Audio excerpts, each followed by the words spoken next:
When I went back to Thailand to ordain, one of the first things that John Fung said to me was that if I wanted to learn the Dharma, I was going to have to learn how to think like a thief.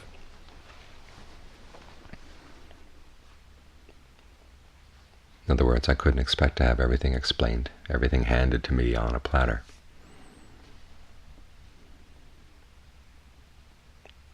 If I wanted to learn the Dharma, I had to be observant. After all, how does a thief think? Suppose a thief is planning to rob a house. You can't go up and knock on the door and ask the owners of the house when they're going to be away so that you can conveniently come in and steal what they have.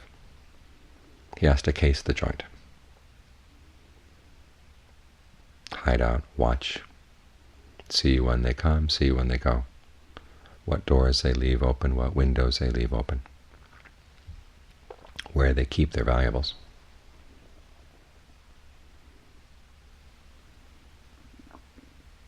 And only then can he have any hope of stealing the valuables and getting away.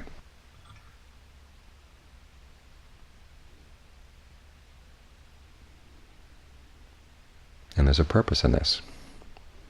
He wasn't just playing a game, because one of the basic skills you need as a meditator is to be observant.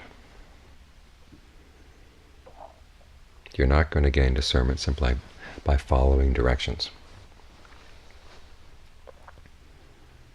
There are meditation techniques that give you directions, say do this, do that, and somehow automatically you're going to gain insight just by following the directions.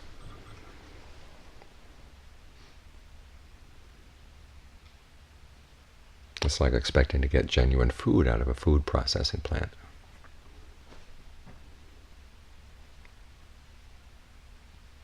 What you actually end up with is meditation product, like the food products that have so little food that they have to, by law, label themselves as food product.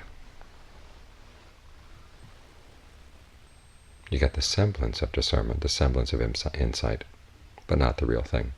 The real thing has to come from within, your ability to notice things. And this fits in with Aristotle's definition of intelligence, the ability to see connections that nobody else had pointed out to you. That, after all, was the Buddha's insight on the night of his awakening. He saw connections that nobody else had ever pointed out to him. Connections between craving, ignorance, and stress and suffering. All those connections of dependent co-arising. Those are things he observed.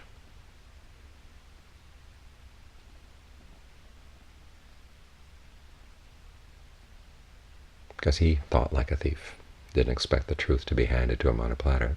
The thing is, the truth is there to be seen at all times, if only you have the mind to observe it. And so as I stayed with Ajahn Fuang, it wasn't just a matter of listening to Dharma talks. In fact, he gave very few Dharma talks. You'll probably count all the Dharma talks I heard from him during those 10 years on the fingers of 2 hands.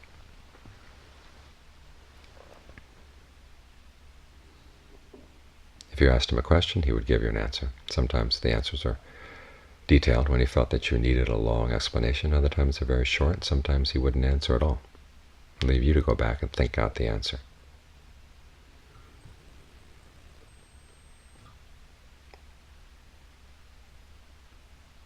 This is the way Ajahn Lee had trained him, and you look at the Ajahns who talk about their time with Ajahn Mun, and it was how Ajahn Mun taught his students as well. He wanted them to be observant, to learn how to think and observe on their own.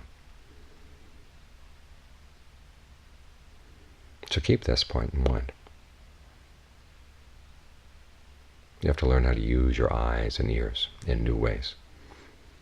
As the chant pointed out just now, most of us use our eyes and ears as flamethrowers.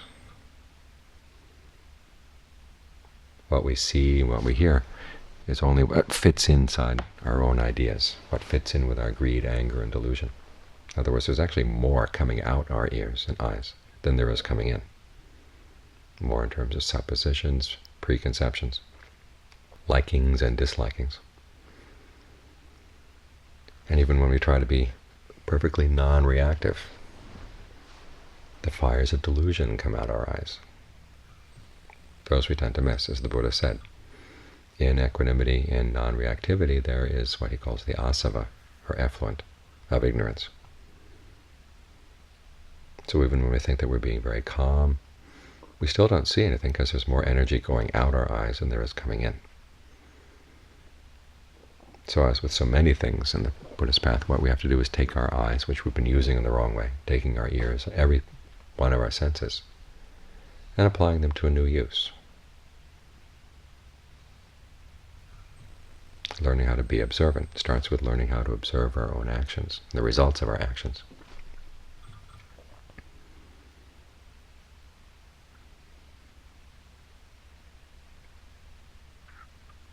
And observing the teacher. Maybe not everything the teacher does is an embodiment of the Dharma, but there's a lot there that is. And so it's for you to figure out which is the Dharma, which is not, which is a good lesson and which is not. If you don't take an interest in this, there's all the Dharma that's being displayed around all the time, not only in the teacher's behavior, but in the behavior of everything around you, in terms of cause and effect. It's being proclaimed at all times, and yet you don't notice. You're too busy throwing flames with your senses, throwing flames with your mind. Sometimes only you are the one burned, but sometimes it goes out and burns people around you.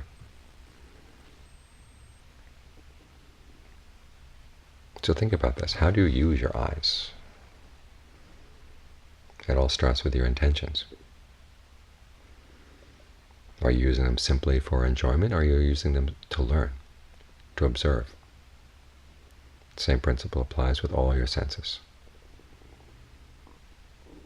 The mind spends so much time creating worlds for itself. This is what's called the process of becoming.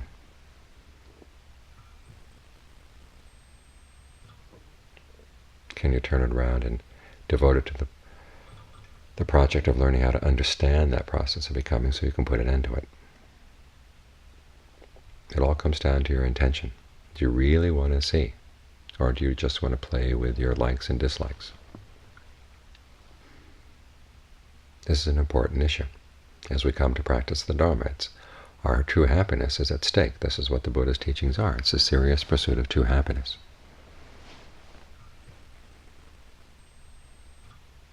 And what gets in the way is our old ways of pursuing happiness. The ones that we're used to, they don't give very satisfactory results, which is why we're here, trying to find something better. But even then, we keep falling back into our old ways, seeing what we want to see, not seeing what we don't want to see.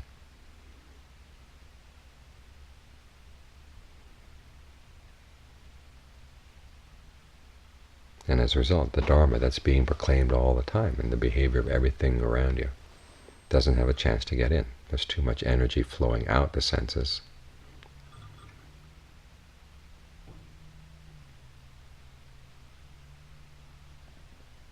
Not much coming in. So this is what makes all the difference. Your willingness to be observant, your willingness to learn new things. After all, as the Buddha said, this is a project and we're trying to attain what we've never attained before, to see what we've never seen before, to realize what we've never realized before.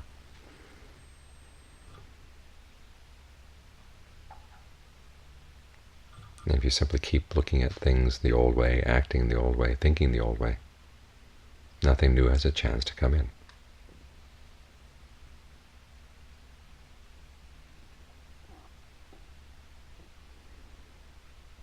So try to get some control over this flame producer, this fire producer. It's the Buddha's image for clinging. Clinging, when we say the word clinging, it calls to mind the idea that we've got a hand that's holding on to an object. Clinging is actually defined as desire, passion for activities. You feel desire, passion for form, feeling, perceptions, thought formations, consciousness, all of which are activities. We feed off of these things the way a fire feeds off of fuel. And then we get stuck on these things. the way a fire is stuck in its fuel.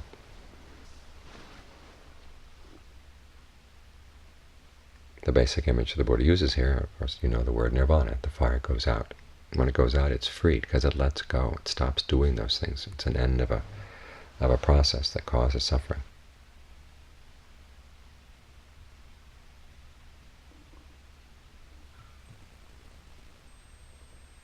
So if you want to see the Dharma, you have to look at this habit the mind has of clinging to things, wanting things to be a certain way, and as a result not seeing what's there to be seen at all times. The Dharma is said to be a kaliko. It's present all the time. But we're not looking. We're too busy churning out fires.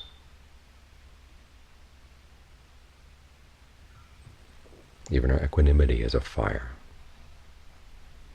because it's bound up with ignorance.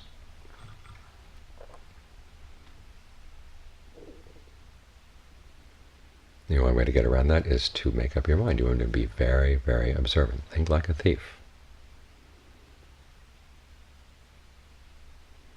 Not because the Dharma is not being freely offered. It is being freely offered. It's there all the time. But it's only by thinking like a thief can you get around your old habits of not wanting to see.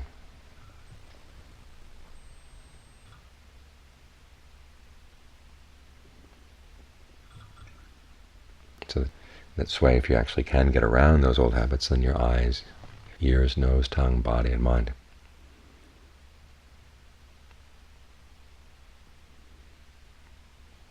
instead of being channels for defilement, turn around to become channels of knowledge.